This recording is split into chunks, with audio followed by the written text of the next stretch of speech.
கிறிஸ்துவுக்குள் அன்பானவர்களே, இயேசுவின் நாமத்தில் என்னுடைய அன்பின் வணக்கங்கள். இன்றைக்கும் கர்த்தர் நம்மோடு கூட பேசும்படியாய் நம்மளை முற்றும் ஒப்புக் கொடுக்கலாம். Thank you Jesus. எரிகோ மதிலும் முன்னே வந்தாலும் இயேசு உந்தன் முன்னே செல்கிறார். எரிகோ மதிலும் முன்னே வந்தாலும் இயேசு உந்தன் முன்னே செல்கிறார். கலங்கிடாதே, திகைத்திடாதே, துதியினால் இடிந்து விழும். கலங்கிடாதே, திகைத்திடாதே, துதியினால் இடிந்து விழும். நன்றியால் துதிப்பாடு, நம் இயேசுவை உள்ளத்தால் என்றும் பாடு. நன்றியால் துதிப்பாடு, நம் இயேசுவை உள்ளத்தால் என்றும் பாடு. வல்லவர், நல்லவர், போதுமானவர், வார்த்தையில் உண்மை உள்ளவர். வல்லவர், நல்லவர், போதுமானவர், வார்த்தையில் உண்மை உள்ளவர். நன்றியால் துதிப்பாடு, நம் இயேசுவை நாவாலே என்றும் பாடு. இன்றைக்கும் கர்த்தர் தாமே உங்களை ஆசீர்வதிக்கும்படியான ஆசீர்வாதத்தின் வேளைக்குள் வந்திருக்கிறீர்கள். இந்நாட்களில் தேவனை அறிந்தவர்கள் அநேகம் பேர் இந்த உலகத்திலே தேவனை அறிந்திருக்கிறவர்கள் தங்கள் இடத்திலிருந்து வேறு இடத்திற்கு போகும்போது அல்லது தங்கள் சொந்த தேசத்திலிருந்து வேறு தேசத்திற்கு போகப்படும் போது அவர்கள் மிகவும் தாழ்த்தப்பட்ட நிலையிலே இருப்பதை நாம் பார்க்கிறோம். அவர்கள் வேற்று நாட்டு ஆட்களாய் இருப்பதினால் அந்த வெளி தேசத்தில் அவர்கள் மிகவும் தாழ்த்தப்பட்டு காணப்படுகிறார்கள். அவர்களை பார்த்து உன் தேவன் எங்கே என்று கேட்கிறார்கள். நீ வணங்குகிற தெய்வம் எங்கே என்று கேட்கும்படியாய் அவருடைய வாழ்க்கை இருக்கிறது.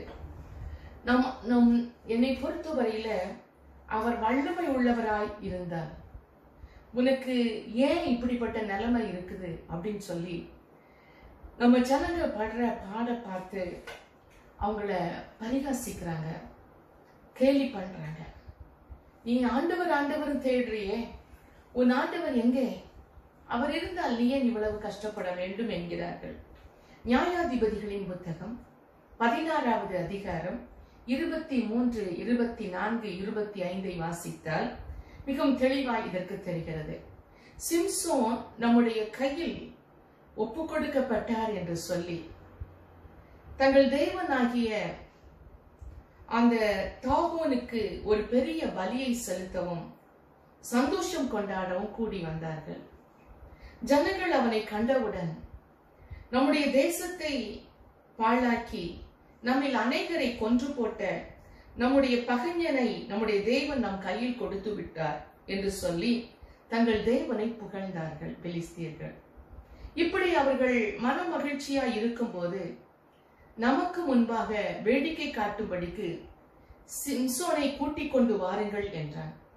அப்பொழுது சிம்சோனை கூட்டிக் கொண்டு வந்தார்கள். அவர்களுக்கு முன்பாக வேடிக்கை காட்டினான். அவனை தூண்களுக்கு நடுவாய் நிறுத்தினார்கள். இதற்கு அப்புறம் உள்ள சம்பவம் ரொம்ப உங்கள் தேவன் யார் என்பதை நிரூபிக்கிறது. அவன் ஒரு பாவியான ஒரு ஸ்திரீயினாலே தேவனுடைய வல்லமையை இழந்து போனான். அவன் பிரதிஷ்டை செய்யப்பட்டவன். என கண்பானவர்களே, சிம்சோனை கேலி செய்து அவர்களுடைய தெய்வத்தை புகழ்ந்து எங்க தெய்வம் சிம்சோனை கையில கொடுத்துட்டான் அப்படின்னு சொல்லி அந்த பெலிஸ்தியர்கள் ரொம்ப ஆர்ப்பாட்டம் பாடுகிறார்கள். என்னை பொறுத்தவரையில நான் சொல்றேன், மற்றவங்களை தயவு செய்து பரியாசம் பண்ணாதீங்க. உங்களுக்கு தெரியாது அவங்கள கர்த்தர் எப்படி தூக்கி நிறுத்துவார்னு உங்களுக்கு தெரியாது. நம்ம யார்? கர்த்தருடைய பிள்ளைகள் ஒருவேளை தாழ்ச்சி அடையலாம், வீழ்ச்சி அடையலாம். அது கர்த்தருக்கும் அவங்களுக்கும் உள்ள செயல். அதை கர்த்தர் பார்த்து கொள்ளுவார். அவங்க கர்த்தரோடு ஒப்புரவாகும் போது, தன்னை அர்ப்பணிக்கும் போது அவர் மீண்டும் அவர்களை எடுத்து தன் கரத்திலே பயன்படுத்துவார். என்னை பொறுத்தவரையில பரிகாசம் பண்றதை நிப்பாட்டுங்க, கேலி செய்வதை நிப்பாட்டுங்க. யாரா இருக்கட்டும், உங்களை தவிர மற்றவங்க கிட்ட இப்படிப்பட்ட காரியத்தை செய்யாதீங்க. அந்த சிம்சோனோ அந்த 2 தூண்களுக்கும் நடுவில் நிறுத்தப்பட்டான். அதை பலமாய், அது எவ்வளவு பெரிதும் பிடித்து பார்த்தான். கர்த்தரிடத்தில் மனதில் மன்றாடுகிறான். அவன் ஒரு கழுத தாடை எலும்பால எப்படி ஜனங்களை கொன்னான்னு உங்களுக்கு தெரியும். சிங்கத்தின் வாய எப்படி பிளந்து கொன்று போட்டான் என்று உங்களுக்கு தெரியும். அவ்வளவு வல்லமை படைத்தவன் தான். தேவனுடைய அபிஷேகம் அபிரதமாய் இருந்தது. இப்போ அவனுக்கு ஒரு தாழ்ச்சி, ஒரு பாவத்துல விழுந்தானால. தாவீது இப்படி சொல்லுகிறார் பாருங்களேன். சங்கீதம் 42:3 உன் தேவன் எங்கே என்று அவர்கள் நாள்தோறும் என்னிடத்திலே சொல்லுகிறபடினால் இரவும் பகலும் என் கண்ணீரே எனக்கு உணவாயிற்று.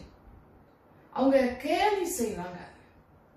மற்றவங்க உங்களை கேலி செய்யும் போது, உங்க லைஃப பார்த்து அலட்சியம் பண்ணும் போது, உங்களை பார்த்து ரொம்ப இளக்காரமா நினைச்சு உங்களை கேவலப்படுத்தும் போது, அவளுக்கு எங்க தேவன் இருக்கார்?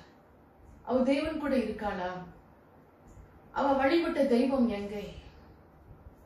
ரொம்ப நாளா ஆண்டவர்னு சொல்லிட்டு இருந்தா இப்ப என்ன ஆயிற்று? நான் சொல்றேன், அந்த சங்கீதத்தின் 42:10 தாவீது சொல்லுகிறார், உன் தேவன் எங்கே என்று என் சத்துருக்கள் நாள்தோறும் என்னோட சொல்லி என்னை நிந்தித்துக் கொண்டிருப்பது என் எலும்புகளை உருவ குத்துகிறது. அந்த அவங்க பேசுற வார்த்தை ரொம்ப உள்ளத்தை உடைக்குது, எலும்புகளை கூட உடைக்குது. நான் சொல்றேன், மற்றவங்களை தரைக்குறைவா பேசுற வார்த்தை எதுக்கு அப்படி பேசுறாங்க தெரியுமா? நீங்க எழும்பக்கூடாதுங்கிறதுக்காக, நீங்க திரும்ப கர்த்தரோடு எழும்பக்கூடாதுங்கிறதுக்காக மற்றவங்களை கேவலமா பேசுறாங்க. எதற்கு இந்த உலகத்துல பிசாசு விழுந்த உடனே அப்படியே அழுத்தி சாகடிச்சிடலாம் ஏன் பாக்குறான் தெரியுமா? திரும்ப எழுப்பி தேவனோடு நீங்க தேவ நாமத்தை மகிமைப்படுத்த கூடாதுங்கிறதுக்காக. நான் சொல்றேன், உங்க தேவன் உங்கள் கூட இருக்கிறார். ஏதோ ஒரு இடத்துல நீங்கள் தவறி இருக்கலாம், ஏதோ ஒரு காரியம் நீங்கள் தவறுதலை செய்திருக்கலாம். நான் சொல்றேன், இப்படிப்பட்ட சூழ்நிலை வரும்போது, உங்களை பார்த்து மற்றவங்க கேவலமா பேசும்போது, தயவு செய்து இருதயம் கலங்காதீங்க. இருதயம் ரொம்ப உடைஞ்சி சுக்குநூறா வேதனையா இருக்கும், இருதயம் ரொம்ப வலிக்கும், யாற்றும் வெளியே சொல்ல முடியாது. கர்த்தருடைய பாதத்துல இருங்கள், ஆண்டவர்ட்ட கண்ணீரை சிந்துங்கள். இருதயம் வலிக்கும் போது, அநியாயமாய் உங்களை குறித்து பேசும்போது கர்த்தருடைய பாதத்தில் காத்திருந்து ஜெபியுங்கள். விசுவாசத்தோடு அவரை துதியுங்கள். பாடலை படித்து துதியுங்கள். உபவாசித்து நம் நிந்தனை நீங்க ஜெபியுங்கள். இதுதான் நம்ம செய்ய வேண்டிய காரியம். நாம் தூஷிக்கப்படும் போது, நம்முடைய ஜனங்கள் அவமானப்படுத்தும் போது, பிசாசு நமக்கு விரோதமாய் எழுப்பி நிற்கும் போது, சூழ்நிலையை பார்த்து கலங்க கூடாது. கர்த்தருடைய பாதத்துல காத்திருந்து ஜெபிக்கணும். விசுவாசத்தோடு அவரை துதிக்கணும். உபவாசம் பண்ணி நம்ம நிந்தனை நீங்கிறதுக்காக ஆண்டவற்றம் மன்றாடணும். ஜெபிக்கும் போது கர்த்தர் பெரிய காரியங்களை செய்வார். மனம் சோர்வடையும் நேரத்தில் எல்லாம் கர்த்தரின் செயல்களையும் அவர் செஞ்சதையும் அவர் நன்மைகளையும் நினைத்து ஆறுதல் அடைந்து அவரை துதிக்க கற்றுக்கோங்க. இதுவரை எத்தனை மேட்டர்ல உங்களை ஆண்டு தூக்கி நிறுத்தினார். அந்த சிம்சோன் கேட்கிறார், ஒரு விசை, ஒரே ஒரு விசை என்மேல் இரக்கமாயிரு, முது வல்லமை அனுப்போம். நீங்க தெரியுமா, அந்த தூண்களை பிடித்து உலுக்க உலுக்க தேவனுடைய வல்லமை அவன் மீது பயங்கரமா இறங்கி அவனை பலி கொடுக்கணும்னு நினைச்சிருந்தவங்களும் அவனை வேடிக்கை காட்டணும் அப்படின்னு கண்ணை பிடுங்கப்பட்டு மாவரைத்து கைகளையும் கால்களையும் சங்கிலினால் கட்டிக்கொண்டு இழுத்து வந்த சிம்சோன் தேவனிடத்தில் கெஞ்சுகிறான், மன்னிப்பு கேட்கிறான், மனமிறங்கும் என்று கேட்கிறான். ஒரு பெண்ணினால் வஞ்சிக்கப்பட்டான். பெண்ணினால் அநேகர் வஞ்சிக்கப்படுவார்கள். பொல்லாத வார்த்தைகளை பேசி உங்களை தாறுமாறான வழியில் நடத்துவது பெண்கள் தான் என்று அநேக காரியத்தை நாம் பார்க்கிறோம். என அன்பானவர்களே, கர்த்தர் அவனுக்கு இறங்கினார். உங்கள் தேவன் வல்லமை உள்ளவராய் இருக்கிறார். என்னை பொறுத்தவரையில் தேவனுடைய வார்த்தை உண்மையிலே அத யாரெல்லாம் வார்த்தையை மீறி நடக்கிறோமோ அவங்க வாழ்க்கையில கஷ்டம் வரும், துயரம் வரும். ஆனா நம்ம வாழ்க்கையில அந்த துயரத்தையே அதோட நம்ம லைஃப் முடியாது. துயரம் வரும்போதெல்லாம், பிரச்சனை வரும்போதெல்லாம் நாம் நம்முடைய வாழ்வை ஆராய்ந்து பார்க்கணும், சிந்தித்து பார்க்கணும். தேவனுடைய வார்த்தைக்கு முரணான வாழ்க்கை வாழ்றோமான்னு பார்க்கணும். உடனடியாக மனம் திரும்பணும். என்னை பொறுத்தவரையில பிரச்சனை அதிகமா நம்மளுக்கு விரோதமா எழும்பும் போது டக்குன்னு ரியலைஸ் பண்ணுங்க. டக்குன்னு கவலையா இருக்கும், வேதனை இருக்கும், இருதயம் உடைஞ்சிருக்கும், அழுதுட்டு இருப்பீங்க. ஆனா மறு நிமிஷம் உள்ளத்துல சொல்லுங்க, நான் என்ன தவறு பண்ணேன், எனக்கு உணர்த்தும் ஆண்டவரே, என் தவறை எனக்கு வெளிப்படுத்தும். உடனடியாக மனம் திரும்பி தேவ பாதத்தில் ஒப்பு கொடுத்து மன்னிப்புக்காய் மன்றாடி நம்முடைய ஆண்டவர் சமூகத்தில் விழும்போது நம்முடைய துக்கம், துயரம் மகிழ்ச்சியாய் மாறிவிடும். மகிழ்ச்சி கட்டாயம் ஏற்படும். எல்லாருக்கும் கர்த்தர் இந்த சாய்ஸ கொடுப்பார். ஏன்னா உங்களை அப்படியே விட்டுட்டு நரகத்துக்கு அனுப்புற தெய்வன் அல்ல. நீங்க திருப்பி ஆண்டவருக்கு பிரயோஜனப்படணும். இதெல்லாம் நீங்க சாட்சியாய் அநேகருக்கு நீங்க வெளிப்படுத்தணும். தேவனுடைய வார்த்தைக்கு படி நீங்க பரிசுத்தமா வாழ்ந்தா சரீர பலவீனம் கூட மாறி போயிடும். உங்க சரீரத்தில் இருக்கிற பாடுகள், வேதனைகள் எல்லாம் மறைந்து போகும். பவுல் பாருங்க, பவுல் அப்போஸ்தலர் இப்படியாய் சொல்லுகிறார், தன்னுடைய மாம்சத்தில் இருந்த முள் தன்னை விட்டு நீங்கும்படி ஜெபிக்கிறார் 3 தடவைக்கு மேல. தேவன் முள்ளை அவருடைய சரீரத்திலிருந்து அகற்றவே இல்லை. உங்களுக்கு நல்லா தெரியும், அந்த முள்ளோட தான் கடைசி வரை வாழ்ந்திருக்கிறார். 2 கொரிந்தியர் 12வது அதிகாரம் 7, 8, 9வது வசனம் சொல்லுகிறது, என் மாம்சத்திலே ஒரு முள் கொடுக்கப்பட்டிருக்கிறது, என்னை நான் உயர்த்தாதபடிக்கு அது என்னை குட்டும் சாத்தானுடைய தூதனாய் இருக்கிறது. அது என்னை விட்டு நீங்கும்படிக்கு நான் 3 தரம் கர்த்தரிடத்தில் வேண்டிக் கொண்டேன். என் கிருபை உனக்கு போதும், பலவீனத்தில் என் பலன் பூரணமாய் விளங்கும் என்றார். ஆகையால் கிறிஸ்துவின் வல்லமை என் மேல் தங்கும்படி என் பலவீனங்களை குறித்து நான் மிகவும் சந்தோஷமாய் மேன்மை பாராட்டுவேன். நல்லா புரிஞ்சிருக்கும்னு நினைக்கிறேன். நம்ம வாழ்க்கையில சில பிரச்சனைகள் நம்ம விட்டு போகாம இருக்குதா? சில வியாதி, இது மேக்சிமம் வியாதியை தான் மென்ஷன் பண்ணுது. சில பாடுகள், சரீரத்துல பாடுகள் இருந்தா அந்த பாடுகளோடு கூட நீங்க எந்த அளவுக்கு நெருங்கி இருக்கிறீங்கன்னு ஆண்டு பாப்பா. இந்த பாடுகளை எடுத்துட்டோம் அப்படின்னா நம்முடைய ஆண்டிற்குள்ள இருக்கிற ஐக்கியம் ஒருவேளை குறைவுபடலாம். ஒருவேளை இப்ப ஜெபிக்கிற மாதிரி, இப்ப ஐக்கியமா இருக்கிற மாதிரி, இப்ப உழைக்கிற மாதிரி, இப்ப ஊழியம் செய்யற மாதிரி ஒருவேளை செய்யாம போகலாம். அதனால ஆண்டவர் அதுக்கு நமக்கே ஒரு பெருமை, மேட்டுமை வந்து நம்மையே நம்ம உயர்த்தி கொண்டிருக்கலாம். அதான் என்னை உயர்த்தாதபடிக்கு அந்த முள் என்னை விட்டு நீங்காம இருந்துச்சுங்கிற. நான் என்ன சொல்றேன்னா, கஷ்டங்களும் பாடுகளும் துயரங்களும் நம்முடைய வாழ்க்கையில வரும்போது தேவனுடைய கிருபை நம்மள பலப்படுத்துகிறது.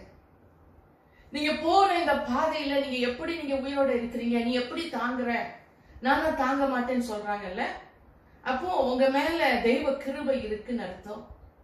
இந்த பாடுகளை சகிக்கிற மாதிரி, தாங்குற மாதிரி, ஏற்றுக்கொள்ற மாதிரி, அதுல வாழ்க்கையில அத ஆண்டவர் சமூகத்துல ஒப்பு கொடுத்துட்டு அவருக்காக அவரை முழுமையாய் நம்புற அளவுக்கு ஆண்டவர் நம்மளை நடத்துகிறார். தேவனுடைய கிருபை ஒவ்வொரு நாளும் புதிதா இருக்கிறது. அது ஒவ்வொரு நாளும் வித்தியாசமா இருக்கு. அந்த கிருபையை நம்மளால எக்ஸ்பிளைன் பண்ண முடியல.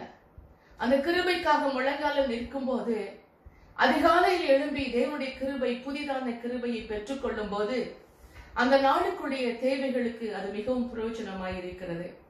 நம்மை பலப்படுத்த அவர் நமக்கு போதுமானவராய் இருக்கிறார். புலம்பல் 3:23 வேதம் சொல்லுகிறது, அவைகள் காலைதோறும் புதியவையாய் இருக்கிறது, புதியவைகள் உமது உண்மைகள் பெரிதாய் இருக்கிறது. காலையில போய் இந்த புது கிருபையை கட்டாயம் பெறுங்க. காலையிலே நீங்க மிஸ் பண்ணிட்டீங்கன்னா அந்த கிருபை உங்களுக்கு கிடைக்குமான்னு எனக்கு தெரியாது. அதிகாலையில் தேவனுடைய சமூகத்துக்கு போய் அந்த புது கிருபையை பெற்றுக் கொள்ளுங்கள். மனிதர்களாக இருப்பதினால் நமக்கு கஷ்டங்களும் பாடுகளும் வரதான் செய்யும். தேவன் நம் விசுவாசத்தை பரீட்சிப்பதற்காக துயரங்களை நம்ம வாழ்க்கையில அப்பப்ப அனுமதித்துக் கொண்டே இருக்கிறார். ஆனா இந்த துயரத்தவங்களோட முடிச்சிருவாரா? கிடையாது. மற்றவங்க பார்த்துட்டே இருப்பாங்க, இவங்க என்னைக்கு இவங்களுக்கு எப்போ சரியாக போகுது, இவங்க லைஃப் எப்போ இவங்களுக்கு கர்த்தர் மிராக்கிள் பண்ணுவார், ரொம்ப கஷ்டப்படுறாங்களே அப்படின்னு நமக்கே தெரியும் மற்றவங்க வாழ்க்கையை பார்க்கும் போது. ஆனா சத்துரு சொல்லுவான், இப்படியே அழிஞ்சிருவாங்க. இல்ல, நான் டெஃபினிட்டா சொல்றேன், துக்கத்தோடு கண்ணீரோடு அவமானத்தோடு தெய்வங்களுடைய வாழ்க்கை முடியாது. சாட்சியும் உயர்வும் மேன்மையும் மற்றவங்களுக்கு சாட்சியா வாழ்ந்து அநேகரை தேவனுக்குள்ள இழுக்கும்படியான ஒரு வாழ்க்கையை கொடுத்துதான் கர்த்தர் தன் ராஜ்யத்துக்கு எடுப்பார். தேவனை நான் சொல்றேன், தேவனை பார்த்து தேவனுடைய வார்த்தைய கேட்டு நீங்க மீறாம ஒவ்வொரு நாளும் அவரை பார்த்து நடங்க, அவர் சத்தத்தை கேட்டு நடங்க. பரிசுத்தமா வாழ்ந்து நமக்கு ஒரு பிரச்சனை பாடு துயரம் வந்தால் அது விசுவாச பரீட்சை தேவன் கொடுத்திருக்கிறார். யோபுக்கு நடந்தது போல எத்தனையோ பரிசுத்தவான்கள் எவ்வளவு உபத்திரவத்துல போறாங்க. ஆகவே பரிசுத்தமா வாழ்ந்துட்டு இருக்கும் போது இப்படி கஷ்டப்படுறீங்களா? உங்களை திடப்படுத்திக் கொள்ளுங்க, உங்களை பலப்படுத்திக் கொள்ளுங்க. ஆண்டவர் உங்களோடு கூட தான் இருக்கிறார். உங்க துயரம் உங்கள் கஷ்டத்துல உங்க பலப்படுத்துறதுக்கு தெய்வ கிருபை போதும்.